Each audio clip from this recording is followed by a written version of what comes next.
Hidden history 1M के मुअज़्ज़िज़ दोस्तों अस्सलाम वालेकुम। नाज़रीन इकराम, अर्तुगरुल गाज़ी सीरीज़ के मशहूर करैक्टर आर्तुग बे का किरदार अदा करने वाले अदाकार एबरक पीकन की मौत हो गई है, जबकि उनकी मौत को फेफड़ों का कैंसर बताया जा रहा है।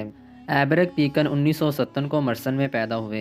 एबरक पीकन ने 22 अपना बचपन और जवाना अडानी और अपनी जाय प्रदेश में गुजारी। मर्सन के अडाना और हाई स्कूल में अपनी इब्तदाई और सानवी तालीम हासिल करने के बाद इसने मर्सन यूनिवर्सिटी की faculty of fine arts Shobha theatre से ग्रेजुएशन किया। पीकन एक मजदूर, सरकारी मुलाजिम और उस्ताद था। एबरक पीकन 1991 में मकामी हुकूमतों के लिए सोशल डेमोक्रेटिक पॉपुलिस्ट पार्टी के सियासी रुकन थे।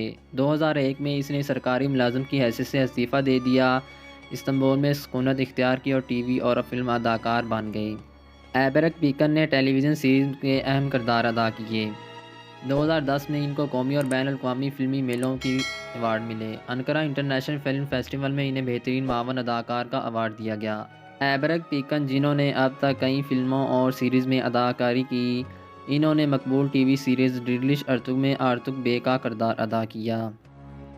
नाज़रीन किराम, अगर आपको वीडियो पसंद आई है तो इसे अपने दोस्तों के साथ शेयर लाज़मी करें और इस चैनल को सब्सक्राइब कर लें। शुक्रिया।